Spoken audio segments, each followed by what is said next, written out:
Bonjour ou bonsoir à tous. Nous allons parler aujourd'hui d'un homme qui occupe une place tout à fait particulière dans l'histoire des idées en France. D'abord parce qu'il a tenu une multitude de rôles.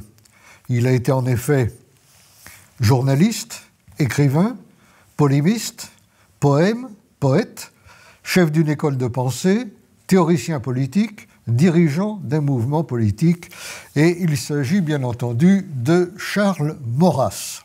Alors il y a une actualité Maurras, je dirais même qu'il y a une triple actualité. La première, c'est qu'on célèbre, on commémore cette année le 150e anniversaire de sa naissance. Maurras est né en avril 1868 à Martigues, en Provence, dans sa chère Provence. Ensuite, sur le versant polémique, il y a eu la polémique, le débat autour de la mention de l'existence d'une notice Maurras dans le livre des commémorations nationales qui a déclenché un débat véritablement surréaliste. Et nous avons ici le rédacteur de cette notice, mais ce n'est pas là-dessus qu'on va essentiellement parler. Et la troisième raison, c'est qu'il y a quand même une abondance de livres qui sont sortis récemment, de Maurras ou sur Maurras. J'en ai retenu deux, il y en a d'autres. Il y a d'une part l'anthologie, on verra certainement cela à l'écran, l'anthologie des écrits de Maurras dans la grande collection bouquins chez Robert Laffont, qui fait près de 1200 pages, qui est superbement établi et annoté par Martin Motte, avec une préface de Jean-Christophe Buisson, et qui contient notamment L'avenir de l'intelligence et bien d'autres textes de Maurras. Et puis, il y a la réédition, enrichie d'une préface de Michel de Gégère, du livre de Jacques Pogam, L'âge d'or du maurassisme, cet âge d'or pour l'auteur désignant les tout débuts de l'Action française, les écrits du jeune Maurras, autour de 1899, date de création de l'Action française, jusqu'en 1908, âge d'or que certains auteurs d'ailleurs étendent jusqu'en 1918. Alors, pour en parler, je reçois sur ce plateau 4 personnes qui ne sont pas tous maurassiens. D'ailleurs, je crois que le moins maurassien du plateau, c'est encore moi. Mais en tout cas, d'autres qui ont fréquenté, au moins intellectuellement, sinon politiquement, la mouvance maurassienne. Et tout d'abord, Olivier Dard et Frédéric Rouvillois, que je nomme en même temps, puisque non seulement ils sont tous deux universitaires. Olivier Dard est professeur d'histoire contemporaine à Paris-Sorbonne, à l'université de Paris-Sorbonne, et Frédéric Rouvillois, qui est juriste et professeur de droit constitutionnel à l'université de Paris-Descartes. Je les cite ensemble parce qu'ils ont été l'un et l'autre, avec un troisième mousquetaire, Christophe Boutin, les maîtres d'œuvre d'un excellent dictionnaire du conservatisme qui est paru l'an dernier aux éditions du Cerf. J'ajoute que Olivier Dard est l'auteur de très nombreux livres, qu'il est notamment spécialiste des années 30, qu'il a publié un livre sur Maurras qui, je crois, est sorti chez Armand Collin en 2013 et qui s'appelle Charles Maurras, tout simplement, et qu'il a aussi écrit et organisé surtout des colloques internationaux consacrés à l'œuvre, à la pensée, à la vie et à l'influence de Maurras. Frédéric Rouvillois a par ailleurs une œuvre très abondante à son actif. Il écrit dans différents journaux et notamment il est éditorialiste, je crois, au nouveau mensuel L'Incorrect. Alors, Gérard Leclerc est lui aussi écrivain, journaliste, philosophe. Il présente par rapport aux autres la particularité d'avoir été dans sa jeunesse à l'Action française, d'avoir été l'une des têtes de file de la dissidence de 1971, qui a vu l'émergence de la nouvelle Action française, la NAF, n'est-ce pas, devenue ensuite la nouvelle Action royaliste. C'est ceux que la presse avait surnommé les mahorassiens, ce qui était très excessif, car je peux certifier qu'ils n'ont jamais jamais été maoïste, mais qui, au lendemain de mai 68, au contact d'un certain nombre de personnalités, je pense ici surtout à Maurice Clavel, a développé, disons, une approche un peu dépoussiérante de Maurras, qui s'est constatée dans le livre que vous avez publié en 1974 et qui s'appelait « Un autre Maurras ». Il s'agissait un peu de faire retour, là aussi, sinon au jeune Maurras, du moins à cet âge d'or que Jacques Pogam décrit comme la grande période de création doctrinale de l'action française. Enfin, Aristide Lecate, juriste lui aussi, docteur en droit public, universitaire, auteur d'un certain nombre de livres. Il a publié récemment aux éditions Pardès un livre sur Carl Schmitt et qui a été jusqu'au dernier numéro dans les rédacteurs nouveaux de l'Action française 2000, qui était l'organe de l'Action française et qui a disparu provisoirement peut-être, en tout cas tout récemment. Vous écriviez encore d'abondance d'ailleurs dans les autres numéros, et puis vous avez d'autres collaborations également, Boulevard Voltaire, etc. Alors, le problème, évidemment, avec l'œuvre de Maurras, c'est que, d'abord, elle a été longtemps indisponible, d'où le côté bienvenu de cette anthologie, et que, d'autre part, Maurras, au fil du temps, sur la foi de rumeurs, de on-dit, est tombé dans un certain discrédit, il faut bien le dire. Dans le meilleur des cas, on n'en a retenu que des formules passe-partout, sur lesquelles on faisait d'ailleurs régulièrement des contresens. La divine surprise, la France seule, l'opposition du pays réel et du pays légal, l'empirisme organisateur, etc., etc. Et en réalité, l'historien des idées sait bien à quel point Maurras a été une figure véritablement centrale de son époque. Je crois que dans les années 20, on disait qu'un jeune n'avait le choix qu'entre se tourner vers Maurras ou se tourner vers Marx. Et le nombre de personnalités qui ont salué Maurras, en dehors même des Maurrassiens de stricte obédience, depuis Anatole France et André Malraux, qui ont été ses préfaciers, ce que on oublie souvent, de Proust à Pompidou et de Bergson à Walter Benjamin, Maurras a mobilisé les esprits. Alors, on va peut-être commencer de la façon suivante. Je vais me tourner vers l'historien du plateau pour qu'il nous parle un peu de l'importance objective de Maurras dans l'histoire des idées, en France bien sûr, peut-être aussi à l'étranger, et de l'influence qu'il a exercée. Je rappellerai d'ailleurs pour l'anecdote qu'en 1968, pour le 100e anniversaire de Maurras, le journal Le Monde, à l'initiative de Gilbert Comte, avait consacré 2 pleines pages très objectives à l'œuvre de Maurras. Autre temps, autre mœurs, c'est certainement quelque chose qui n'était pas imaginable du monde tel qu'il est devenu. Alors, Olivier Dard, l'importance et l'influence de Maurras. Alors, l'influence et l'importance de Maurras sont évidemment très importantes. Alors, très importantes parce que, effectivement, l'homme a vécu longtemps, et cette influence, au fond, elle démarre, vous rappeliez qu'il est né en 1868, cette influence, elle démarre assez tôt. C'est-à-dire que Maurras s'est construit par l'écriture, en particulier par l'écriture journalistique, et on peut considérer que les premiers textes importants qu'il publie se situent au mi-temps des années 1890, et progressivement, Maurras va devenir, avec la naissance de l'Action française, vous en avez rappelé la date, 1899, il n'en est pas directement à l'origine, mais il va la convertir, cette jeune Action française, à la monarchie, il devient un véritable chef d'école. Alors je dirais qu'il y a 3 niveaux, sans doute, de l'influence de Maurras. Il y a d'abord, effectivement, cette capacité qui a été la sienne à se forger un certain nombre de disciples. Alors vous citiez gentiment ma biographie, elle a un sous-titre qui s'intitule « Le maître et l'action ».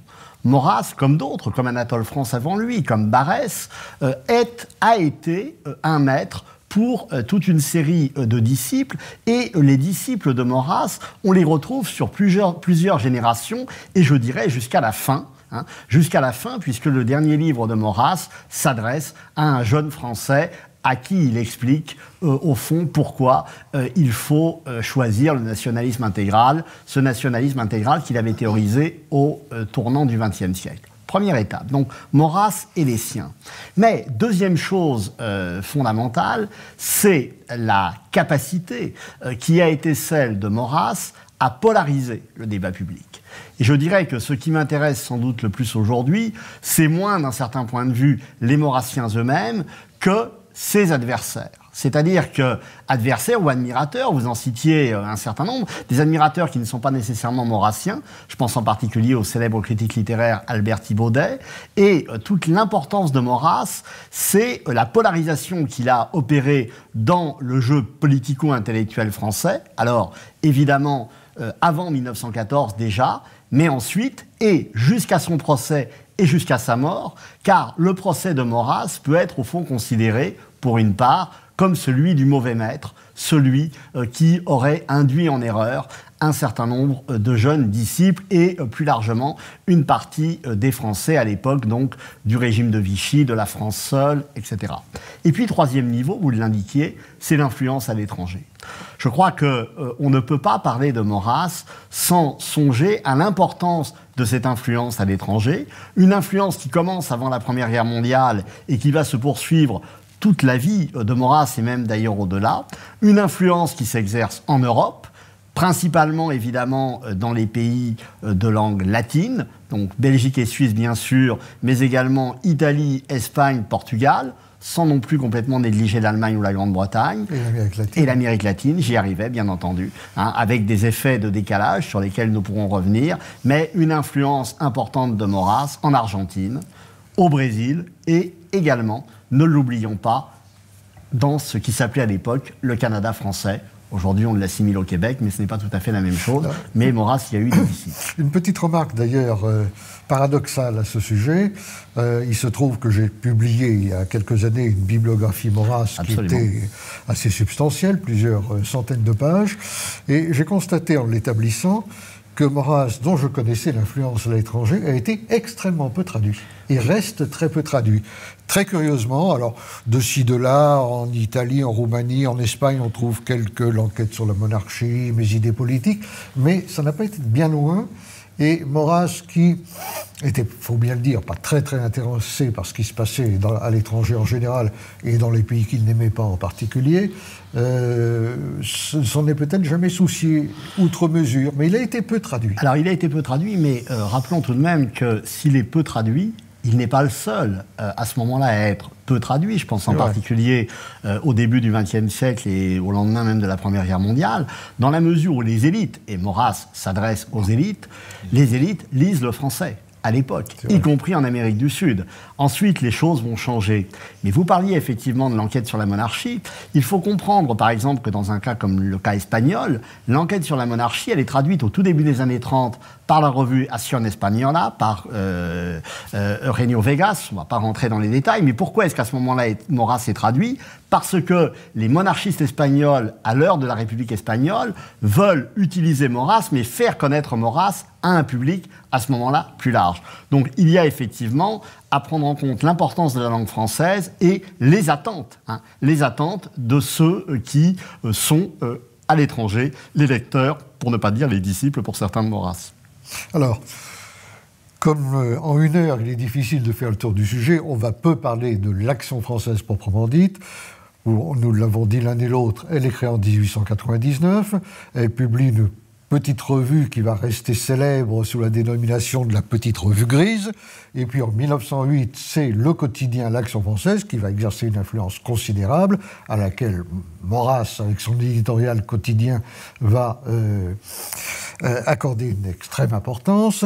Et alors, toutes les annexes, les camelots du roi, etc., et l'Action française, avec différents avatars, va se maintenir. Elle se maintient toujours, puisqu'elle existe aujourd'hui encore, ce qui est un exemple extrêmement rare de longévité d'une école de pensée.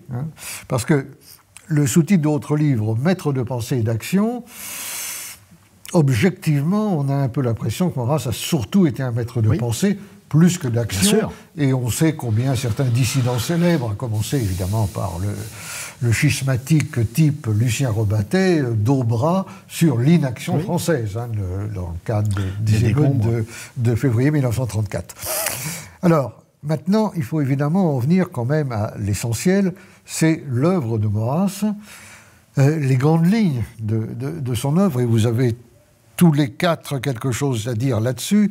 Qu'est-ce qui est, à votre sens, le plus déterminant? Bon, on sait que Maurras, dans sa jeunesse, était assez régionaliste, fédéraliste même, il se déclare fédéraliste, à l'époque où il fait partie des Félibriges de Paris, où il publie son fameux manifeste avec Frédéric Amouretti, et il se convainc lui-même de la nécessité de la monarchie qu'il envisage sous la forme d'une sorte de raisonnement logique. Il dit « la raison le veut ». Quiconque, dit-il en substance, est préoccupé en priorité du bien commun de son pays et du sort de sa patrie ne peut que devenir royaliste. Il va convertir en royalisme les fondateur républicain de l'Action française comme Henri Vaugeois, qui ne l'était pas à l'origine.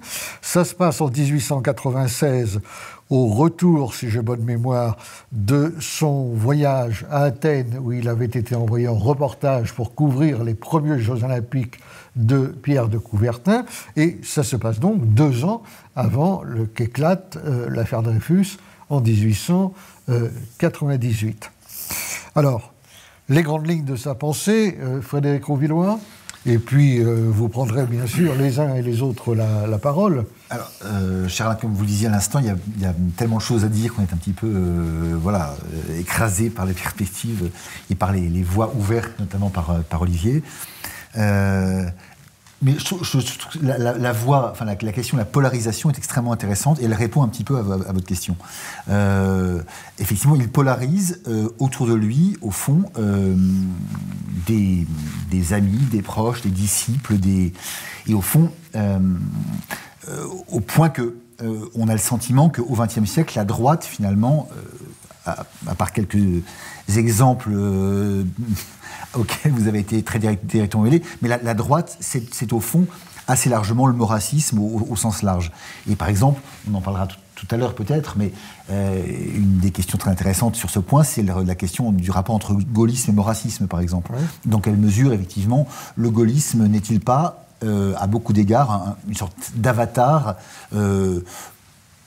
éventuellement un peu républicanisé, mais pas forcément de manière très très claire, du maurassisme. D'autant que dans l'entre-deux-guerres, beaucoup de courants de droite non maurassiens sont souvent le fait d'anciens maurassiens. C'est ça.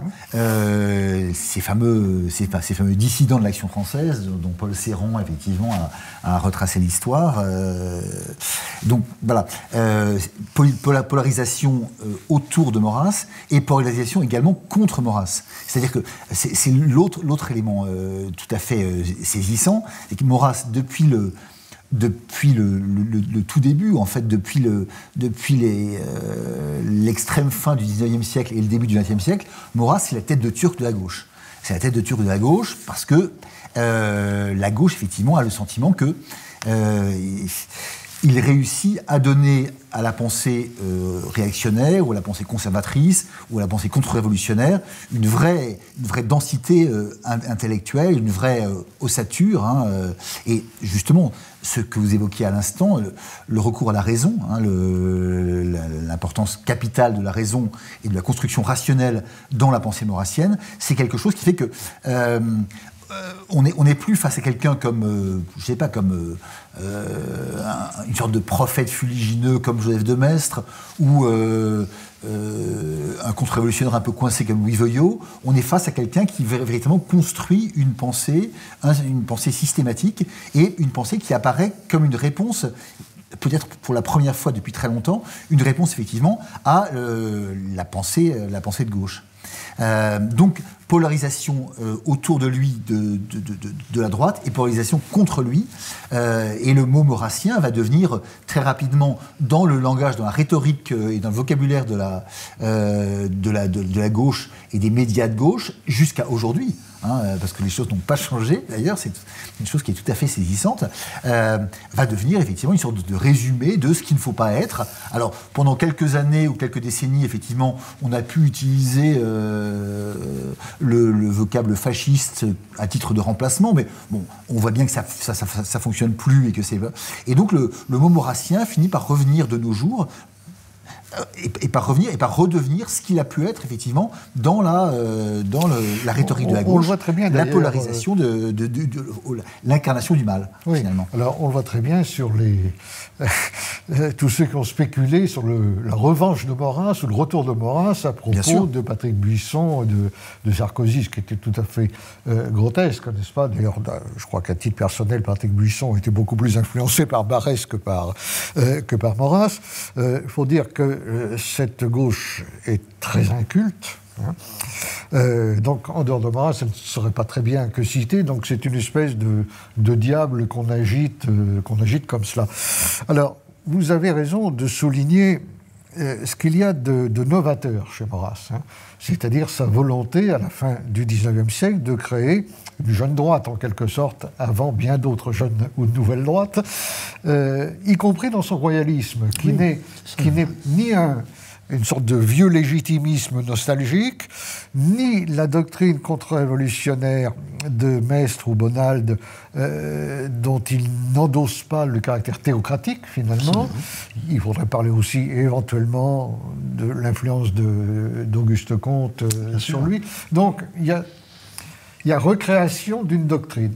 Oui. Alors, est-ce que c'est là qu'il faut distinguer, comme pour beaucoup d'autres auteurs, le jeune Maurras et le Maurras de la maturité.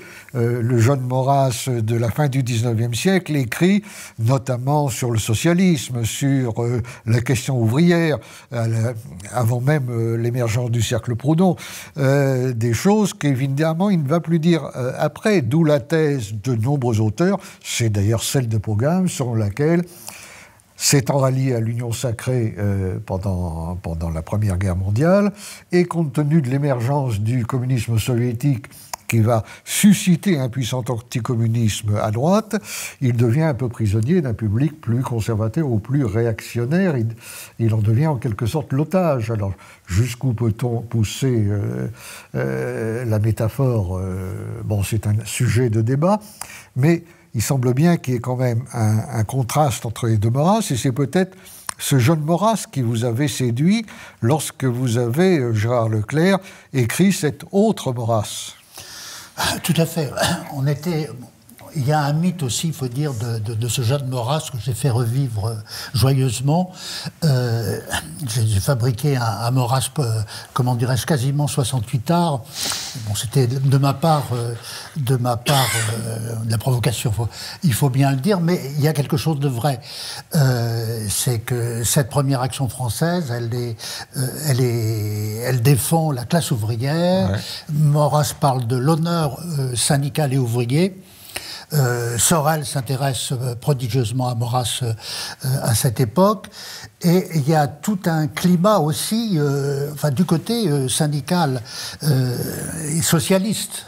Au sens large du terme, il y a aussi... Maurras dit d'ailleurs explicitement, le socialisme n'est pas nécessairement démocratique ou parlementaire. Tout à fait.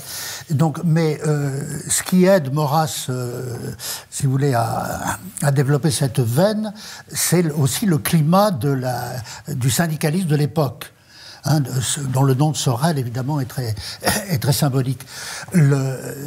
C'est une des raisons qui vont faire que le second Maurras sera plus, comment dirais-je, faut pas le prendre en mauvaise part, disons plus conservateur, c'est à cause aussi des transformations de ce monde, de ce syndicalisme révolutionnaire qui va disparaître à cause de la montée en force du Parti communiste, de la CGT, etc., et donc d'un marxisme rigide qui va se substituer à cette pensée, et donc le climat même donc du syndical ouvrier de l'après-guerre ne ressemble, enfin du lendemain de la Première Guerre mondiale ne ressemble pas à ce qui se passait avant. Il faut rappeler d'ailleurs au passage que l'un des points communs qui va permettre le rapprochement, disons, entre certains syndicalistes révolutionnaires et certains militants de l'Action française, c'est que les uns et les autres sont hostiles à la démocratie. Alors, c'est un point commun un peu équivoque, parce qu'ils n'y voient pas exactement la même chose. Maurras répète, la démocratie, c'est le désordre plus ou moins institué, son obsession, l'ordre, le désordre, la monarchie contre la démocratie ou la République dérive. Curieusement, Maurras ne fait pas une distinguo très, très, très profond entre l'un et l'autre. La démocratie, c'est la maladie, c'est le désordre, c'est le mal, c'est la mort. Bon. Tandis que les syndicalistes révolutionnaires, eux, ont une critique, je dirais, un peu plus actuelle, c'est-à-dire, pour eux, c'est les élections piège à con.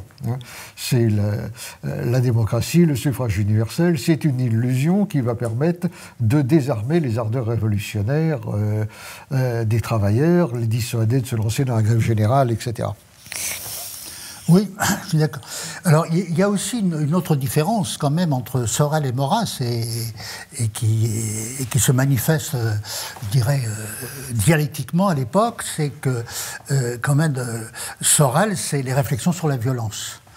Et Sorel pense que un des ressorts de la vie sociale et de l'histoire, c'est cette violence entre classes. Et que là-dessus, Maurras n'est pas d'accord. Maurras dit quand même, bien sûr, il y a la guerre sociale, mais heureusement, il y a des armistices. Sinon, la vie ne serait pas possible. C'est la raison pour laquelle Sorel et Maurras feront des choix radicalement opposés au moment de la Première Guerre mondiale. Tout à fait. Car autant Maurras va se rallier à l'Union sacrée, autant Sorel ne voudra jamais en entendre parler. Détail significatif aussi, c'est qu'il y aura un opposant à l'Union sacrée, c'est Georges Bernanos. Georges Bernanos qui a fait partie du cercle Proudhon, et avec son ami Dombès, personnalité ecclésiastique de l'époque, très forte, ils vont dénoncer pour cette trahison que constitue ce ralliement à l'Union sacrée. C'est vrai d'une certaine façon que ce ralliement à l'Union sacrée aura quelques conséquences. Donc, par exemple, quand Léon Daudet se présente à la députation à Paris, etc., ça veut dire que l'Action française évolue même dans sa stratégie et dans sa tactique. Mais si vous me permettez, je voudrais quand même ajouter une ou deux choses à propos de la pensée de Maurras. Parce qu'avant même d'être un politique, pour moi, Maurras est un grand humaniste, non pas au sens actuel du terme, mais au sens, disons, de la Renaissance. C'est quand même un homme d'une prodigieuse culture. C'est peut-être un des rares grands écrivains qui est capable de citer de mémoire des chants entiers de la Divine Comédie de Dante. À mon sens, Peggy, qui est très proche de Dante, etc., n'avait pas cette connaissance de Dante qu'avait Maurras. Donc et ça, c'est comment dire, cette puissance de la culture maurassienne, à mon sens, elle est quand même très importante pour comprendre à quel point il a pu avoir une emprise sur son temps et une emprise sur les intelligences de son temps. Et puis, il y a toute une œuvre, le politique est précédé de toute une œuvre littéraire très impressionnante. Enfin, le titre d'Antinéa, Le chemin de paradis, et aussi les premiers articles critiques littéraires de Maurras c'est là où il découvre Proust, par exemple. D'ailleurs, dans la double page que Le Monde a consacrée à Maurras, il y a quand même un article intéressant d'Antoine Compagnon, où, par exemple, Compagnon regrette que dans cette anthologie, dont on vient de parler, ne figure pas un certain nombre de grands textes de Maurras, de critiques littéraires, comme ses articles sur Baudelaire ou autres. Ce sera pour le tome 2. Ouais, son déchaînement contre le romantisme est d'ailleurs au départ un déchaînement littéraire. C'est une école littéraire qu'il condamne. Et c'est en même temps un déchaînement contre lui-même, parce que quand on lit soigneusement Maurras, on s'aperçoit qu'il possède beaucoup plus les romantiques que les classiques. C'est un Belge, je crois, Paul Dress, qui faisait remarquer que dans la rhétorique maurassienne habituelle, spontanément, il pouvait citer Verlaine et Rimbaud, en définitive, plus facilement que Racine. Donc, et quand on lit les textes du jeune Maurras, on s'aperçoit qu'il connaît Victor Hugo par cœur. Avant même d'avoir été l'anti-romantique que l'on sait, Maurras est pénétré de... Enfin, son livre magnifique sur les amants de Venise, il connaît intimement toute cette histoire sentimentale qu'il raconte quasiment par le menu. Donc, avant d'être l'anti-romantique féroce que nous connaissons, il a été profondément romantique. Il y a un côté romantique contrarié chez lui. Mais Aristide Lecas... C'est pour rebondir un petit peu. Oui, parce que je voudrais qu'on ne passe pas à côté de ce que ceux qui nous regardent attendent quand même, s'ils ne connaissent pas Maurras, c'est quoi les idées de Maurras, l'essentiel des idées de Maurras, indépendamment du fait qu'il pouvait citer dans le texte. C'était pas le seul Maurasiac, qui pouvait citer aussi des poèmes de Vide, aussi de mémoire. Mais non, vous avez raison d'insister, de revenir sur le Maurras littéraire. Le Maurras politique est connu. En tous les cas, cette gauche inculte que vous mentionniez tout à l'heure fait mine, avec quelques slogans, de connaître le Maurras politique. Le problème, c'est que le Maurras politique, à mon sens, je crois, est incompréhensible sans le Maurras littéraire. Alors, vous en rendez compte dans votre ouvrage « L'autre Maurras », on en parlait tout à l'heure en coulisses, que je recommande parce que c'est vraiment... J'en ai relu quelques pages pour préparer un peu l'émission, et c'est vrai que c'est un ouvrage qui est vraiment très très bien. Maintenant, dans le compendium proposé par les éditions Robert Laffont, on retrouve quand même des pages quand même du Maurras littéraire, et heureusement, parce que le Maurras littéraire sert à comprendre le Maurras politique. La critique du romantisme que fait Maurras, qu'il applique évidemment à sa démonstration politique, est évidemment incompréhensible si on n'a pas conscience quand même, d'abord de sa parfaite connaissance du romantisme, de la littérature romantique, et finalement, je dirais, quelque part, je dirais, du goût qu'il en avait aussi, parce qu'il avait quand même un goût romantique quand même assez... C'est ce que vous aviez d'ailleurs noté, je crois, dans un numéro spécial de Nouvelle École sur Maurras. C'est un petit peu la contradiction qu'il y avait entre le Maurras, finalement, qui critiquait les romantiques, mais qui finalement en était profondément un, ou qui finalement... voilà. Alors, sur le Maurras politique, pour répondre là aussi brièvement à ce qui pourrait demander à elle seule une nouvelle émission, je dirais que le Maurras politique, c'est un Maurras qui a pris naissance, on va dire, au moment de son voyage en Grèce pour couvrir les Jeux Olympiques. Les Jeux Olympiques de 1896, si je ne m'abuse, c'est à partir de là que Maurras, finalement, va commencer à bâtir politiquement, en tout cas va commencer à avancer les pions d'une doctrine qui mettra plusieurs années à échafauder, quoi qu'en dise l'ami Jacques Pogam. L'âge d'or ne se réduit pas quand même aux 8 premières années, mais enfin bon, c'est peu importe. Mais c'est à partir de là que Maurras va prendre conscience qu'il y a quelque chose de pourri dans le Royaume de France, qui s'appelle la Troisième République, mais c'est pas uniquement le régime Troisième République, c'est surtout ce qu'elle représente. Donc, c'est-à-dire la démocratie, les idéaux de 89, etc., etc. C'est à partir de là que Maurras, finalement, va, je dirais, prendre conscience du « eux » et du « nous ». Alors, c'est pas, là aussi, on en a dit beaucoup de bêtises. C'est pas nous les nationalistes qui avons raison et les cosmopolites qui pourraient, chez Maurras, éventuellement traduire une certaine xénophobie. Je pense que Maurras n'était absolument pas xénophobe, contrairement à ce on pourrait en discuter, mais il n'était pas xénophobe. Et il n'était pas surtout un nationaliste ni haineux, ni moins un nationaliste, je dirais, exclusiviste.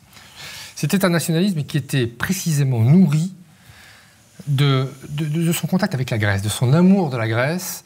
Il était évidemment amoureux, je dirais, d'une certaine littérature, d'une certaine philosophie grecque, qui lui avait appris que ce nationalisme-là, finalement, cette espèce de préférence, était finalement un principe d'équilibre. Voilà.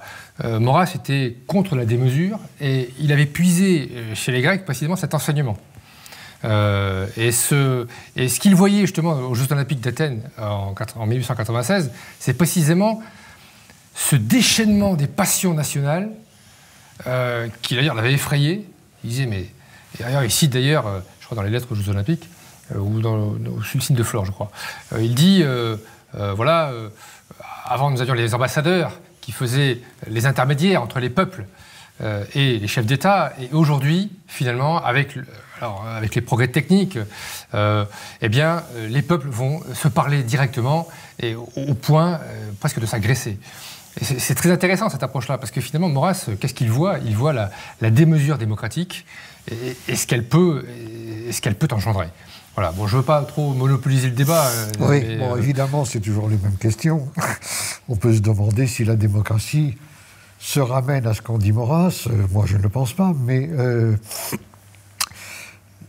c'est quand même, il y a chez Maurras vraiment, c'est un auteur à système.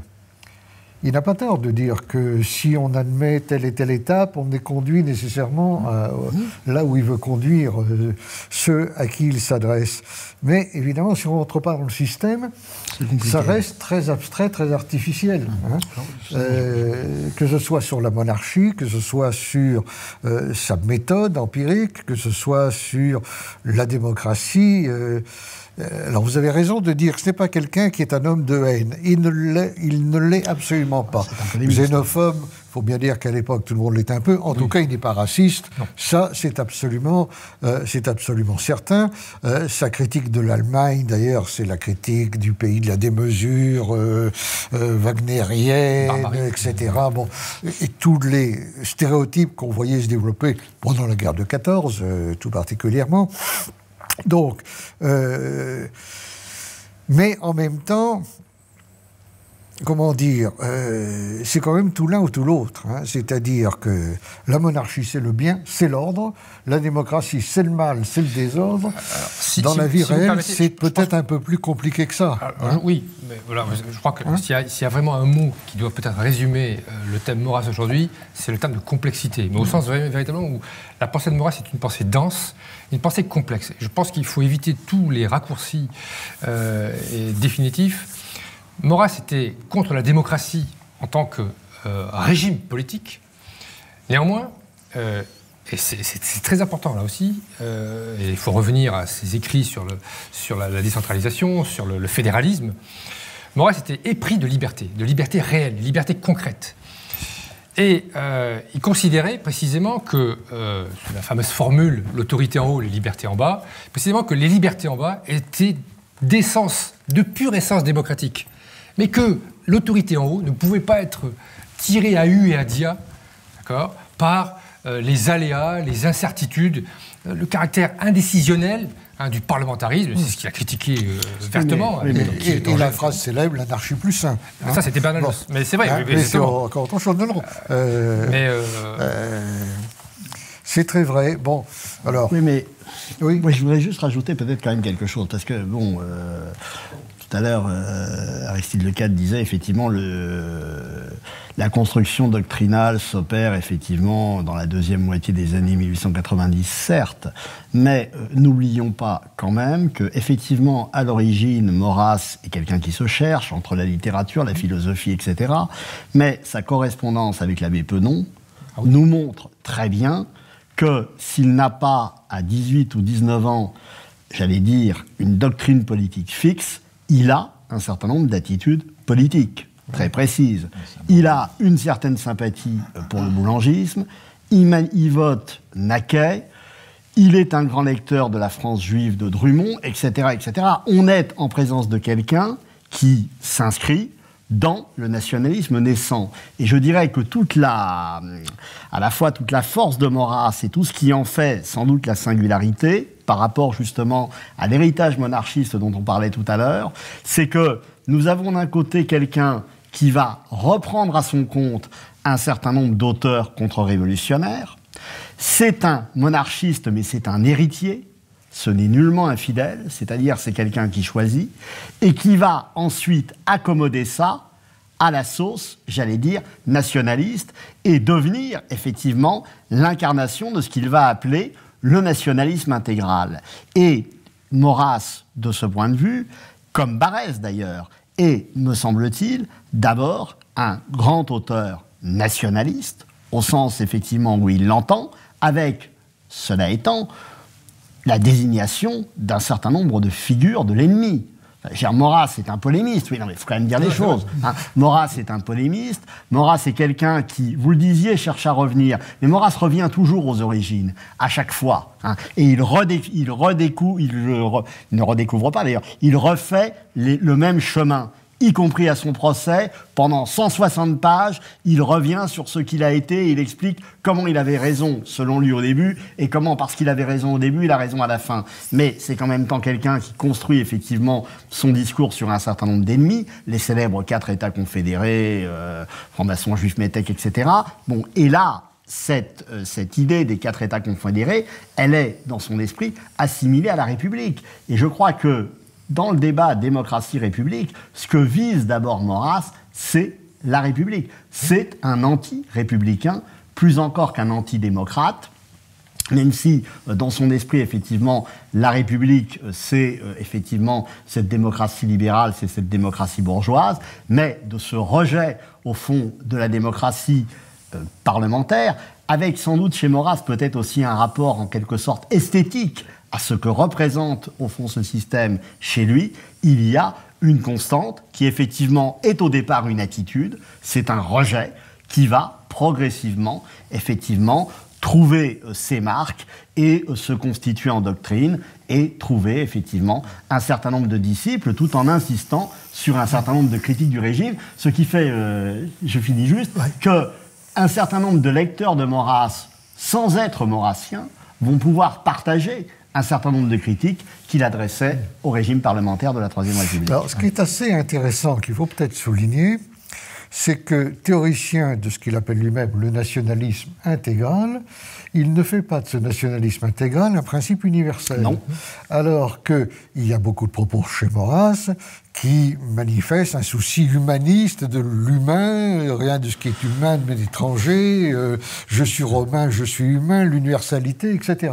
En même temps, il ne dit pas que le nationalisme vaut pour toutes les nations, pour les peuples, et à la limite, il ne faudrait pas le pousser très loin pour qu'ils disent que tous les pays qui n'aiment pas la France, il vaudrait mieux qu'ils tournent le dos au nationalisme parce qu'à ce moment-là, ils seront victimes du mal démocratique. Aristide Lecat et Gérard Leclerc ont insisté très, très fortement et magnifique sur l'importance de la dimension culturelle chez Maurras, au fond. Hein, c'est ça. C'est ça qu'il veut préserver, c'est ça qu'il veut mettre en avant.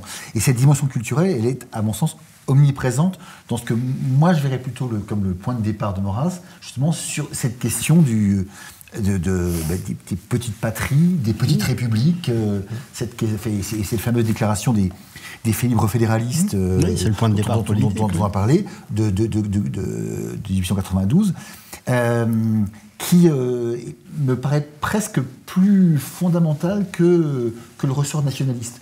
C'est-à-dire plus originel en quelque sorte. Moi, en tout cas, c'est la lecture que j'en ai. J'ai l'impression que le point de départ, c'est ça, c'est cette espèce de volonté de préserver effectivement les petites patries, les petites républiques, la Provence, Martigues, etc. À partir de là, le nationalisme comme moyen justement d'assurer, de garantir sur le long terme cette préservation, et la monarchie, nationalisme intégral, donc comme moyen d'assurer à la nation sa force. Avec en arrière-plan une idée philosophique qu'il développe, à mon avis, très bien, c'est l'idée que les libertés, c'est le contraire de l'individualisme, alors que dans la philosophie libérale, ça se trouve du même côté. Oui. Et ça, c'est, à mon avis, un des points forts de ça. Là, il y a un problème de philosophie politique fondamental chez Maurras, qui s'inscrit, à mon sens, contre les fondements même de la philosophie politique moderne depuis le XVIe et le XVIIe siècle. C'est que, pour simplifier vraiment les choses, Maurras, c'est l'anti-contrat social. C'est-à-dire qu'il ne pense pas du tout que c'est le contrat social qui est à l'origine du lien social. Les libertés se prennent, elles ne s'octroient pas. C'est-à-dire les libertés sont de droit naturel. Évidemment, il y a nécessité d'un État qui soit là pour créer la justice, arbitrer quand il y a des conflits, etc. Mais fondamentalement, Maurras est l'anti-étatiste par excellence. Et de ce point de vue-là, l'anti-totalitaire et sa différence fondamentale avec la philosophie politique contemporaine, à mon sens, je la situe là. Mais je voudrais revenir sur ce qu'a dit Olivier Dahr, avec lequel je suis complètement d'accord, mais quand même, ce qui m'étonne quand même, cher Olivier, c'est que vous n'ayez pas mis en relation ce nationalisme avec l'obsession de la génération de Maurras, qui est l'Allemagne. J'allais y venir, la question de la revanche, parce que j'allais y venir, on est parfaitement d'accord. C'est-à-dire qu'il faut bien comprendre, on est, je sais que l'heure tourne, mais on est effectivement dans les années 1880, 88, 89, on est en plein épisode boulangiste, c'est le moment où le jeune Barrès émerge, et effectivement, la grande affaire de ce nationalisme première version, quand Maurras, je dis qu'il est nationaliste au départ, je veux dire qu'il baigne effectivement dans cette atmosphère boulangiste, révision constituante, etc. Il s'intéresse en même temps, lui déjà, à la question du centenaire de la Révolution française, on est en 1889, il fait des recherches sur Martigues, et sa grande affaire, comme d'autres d'ailleurs, c'est effectivement la question de la revanche et la question du rapport à l'Allemagne. D'où un des premiers articles d'ailleurs qu'il a écrit, avant même la question régionaliste, c'est le célèbre Barbare et roman, où là on est entre littérature et politique. Un tout petit mot, je pense que dans cet ordre d'idées, il faut absolument associer deux êtres indissociables qui sont Maurras et Bainville. Oui. Bainville qui va quand même être le puissant auxiliaire de Maurras dans les analyses de politique étrangère et dans l'analyse de ce qu'est l'Allemagne, de ce qu'est le nationalisme bismarckien, etc. Donc Maurras et Bainville forment un attelage, là, à mon sens fondamental, qui d'ailleurs va beaucoup impressionner quelqu'un comme Charles de Gaulle. Oui. Moi, j'ai bien connu l'ancien comte de Paris qui connaissait de Gaulle et qui me disait, en fait, pour moi, de Gaulle était le type même de l'officier maurassien. Il avait tous les réflexes d'un officier maurassien. Alors, d'accord sur ce couple Maurras-Bainville, sans oublier toutefois que Bainville, en matière économique, est assez nettement plus libéral que ne l'est la ligne centrale, disons, de l'action française. Sûr, et ça nous amène sur un problème qui, pour moi, est assez important. Pour faire une critique de Maurras, quand même. Deux critiques. La première, j'ai toujours été frappé, mais ça concerne surtout le second Maurras, de la relative indifférence que semble manifester Maurras vis-à-vis d'une foule de phénomènes qui jaillissent intellectuellement dans le domaine économique, dans le domaine sociologique. Et il y a une espèce de cécité de Maurras devant la pensée sociologique, toutes ces écoles qui s'empoignent. Est-ce qu'il a jamais vraiment lu Marx? Est-ce qu'il a lu Max Weber? Enfin, je ne sais pas. Bon, il y a une certaine indifférence à ça. Et je dois dire que, notamment en vue de cette émission, j'ai relu récemment une grande partie de mes idées politiques. Je trouve beaucoup de choses très justes, beaucoup de choses très, très bonnes, d'autres avec lesquelles je ne suis pas d'accord, mais ce n'est pas ça le problème. Je trouve que c'est incroyablement superficiel. il n'y a pas un véritable travail. Vous voyez ce que je veux dire? Il n'y a pas un véritable travail conceptuel.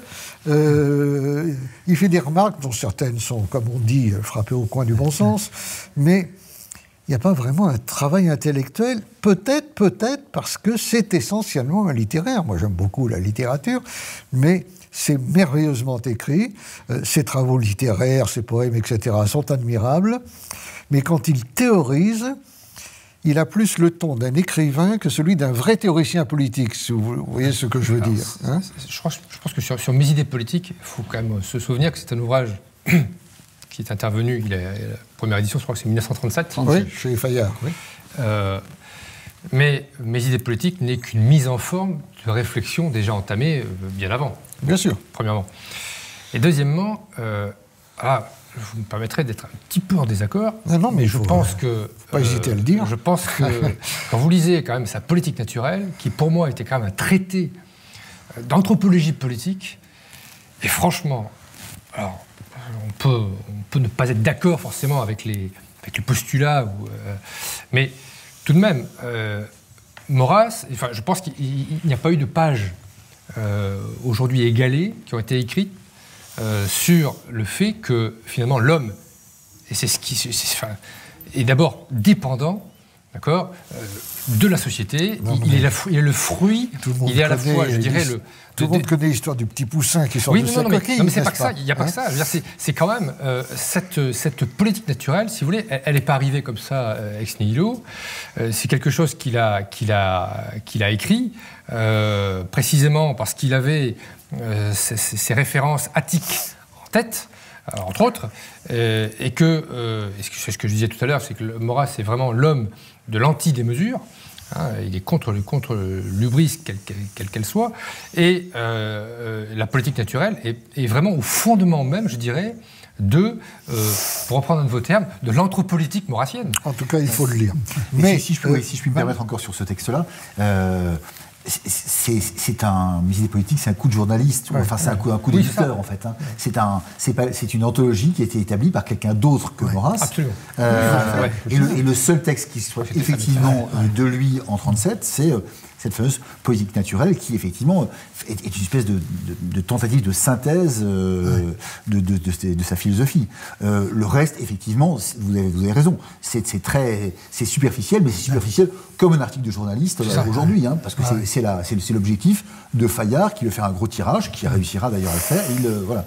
Donc, je crois que le Maurras puissant, le Maurras profond, le Maurras théoricien, il est pas là. Il est par exemple dans l'enquête sur la monarchie, par exemple. Il est là un vrai théoricien. Si vous voulez. Mais alors, pour le coup, je voudrais moi revenir sur ce que disait Alain Benoît, effectivement, sur la question ce qu'on pourrait appeler les sciences sociales. Effectivement, je pense que c'est quelque chose qui, là, lui échappe complètement. Et effectivement, c'est fâcheux.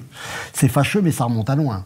Parce que quand il est chargé de faire les travaux de Victorine Huyenne le montrent très bien, quand il est chargé, au début, il a 20 ans, 21 ans, de faire un certain nombre de comptes rendus pour des revues leplésiennes, sur des articles d'économie, etc., ça l'ennuie profondément. Donc je pense qu'effectivement, l'économie lui échappe, la sociologie lui échappe, et ça ne lui permet pas de comprendre, évidemment, ce qu'un Georges Valois comprend parfaitement au lendemain de la Première Guerre mondiale, c'est-à-dire qu'on a une économie nouvelle et qu'on ne peut plus se contenter dans l'entre-deux-guerres d'en appeler simplement Oman, de la Tour du Pin, de Saint-Thomas d'Aquin, etc., etc.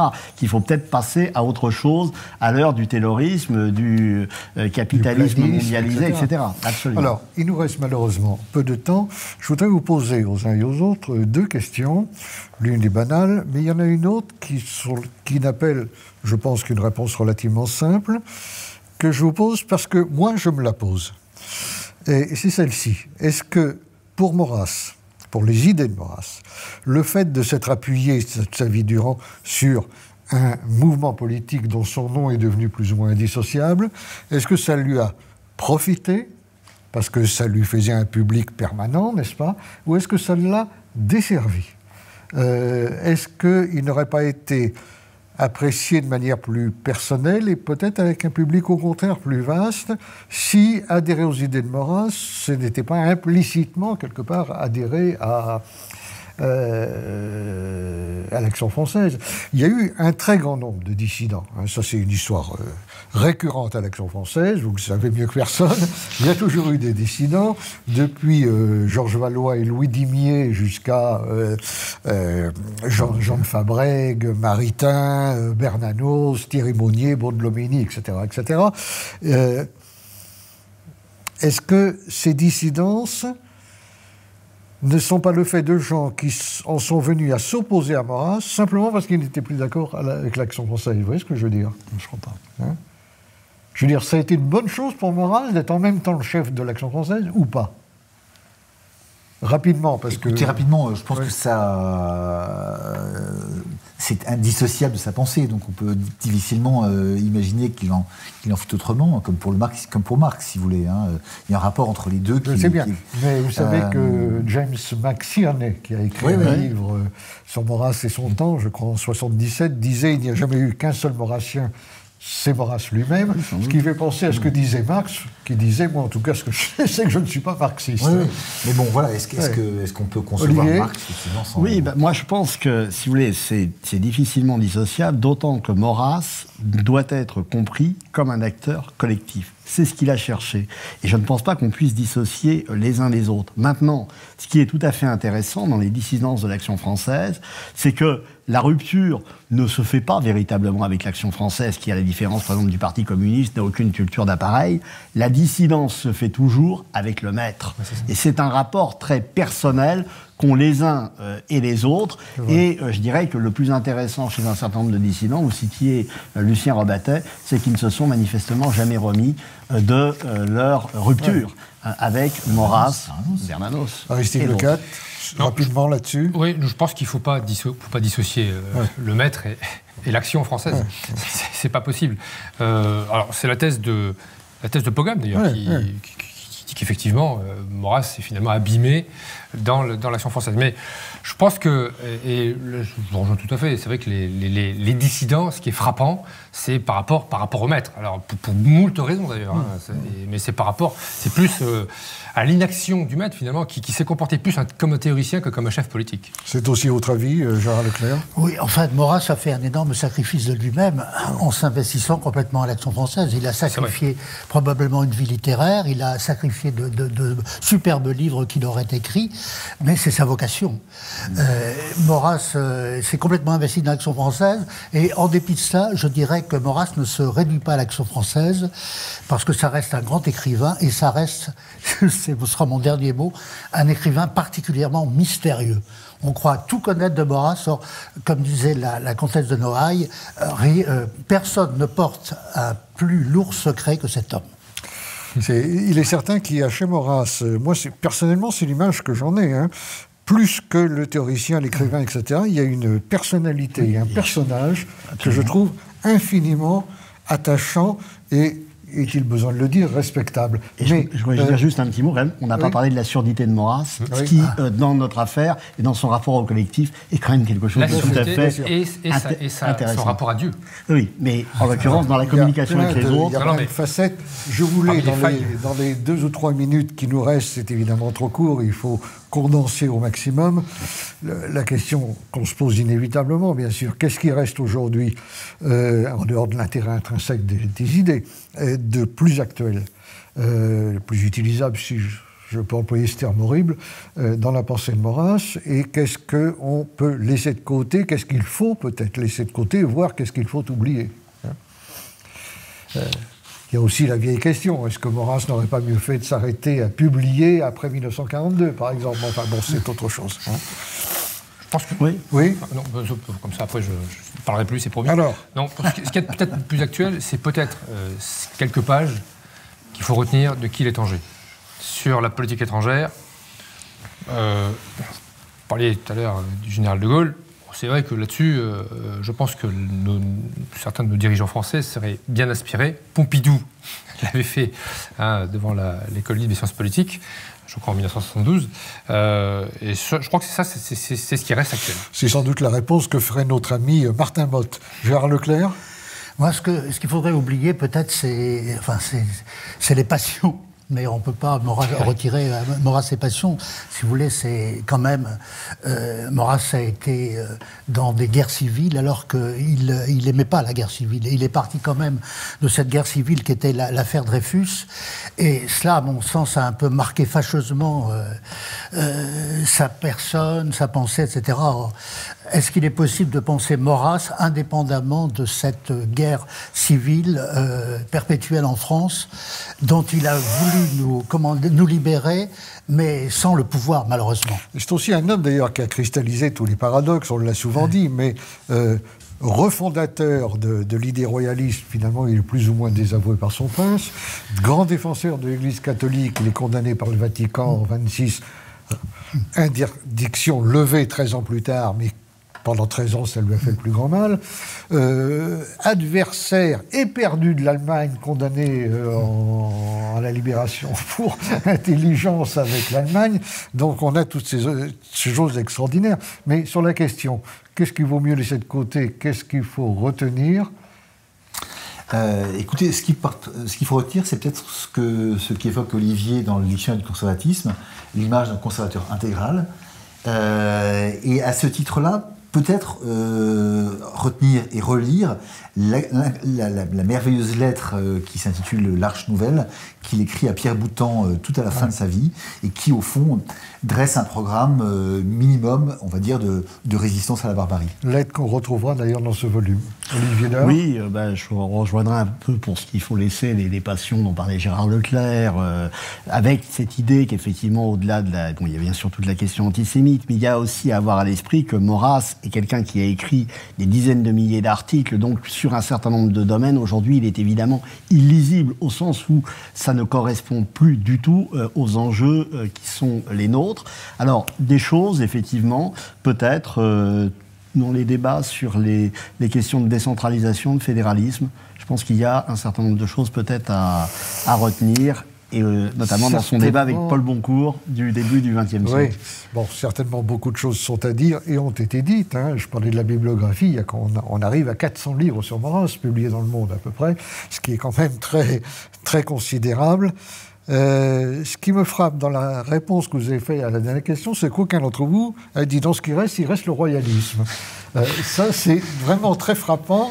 Alors, moi, je m'avançais prudemment sur cette question-là, mais bon, il est certain que le royalisme, quelle que soit la sympathie qu'on peut avoir pour l'idée, je la vois mal se cristalliser aujourd'hui, parce qu'on ne peut plus avoir une monarchie de droit divin dans un pays qui n'est plus organisé par des valeurs chrétiennes, et la démocratie parlementaire constitutionnelle, dont Maurras dit d'ailleurs plutôt du mal, on sait bien que ce sont des démocraties couronnées, et quand on voit les monarchies actuelles, leurs sociétés ne sont pas vraiment différentes d'une autre, et en ce sens, il est possible que Maurras ait un peu surestimé le pouvoir des institutions.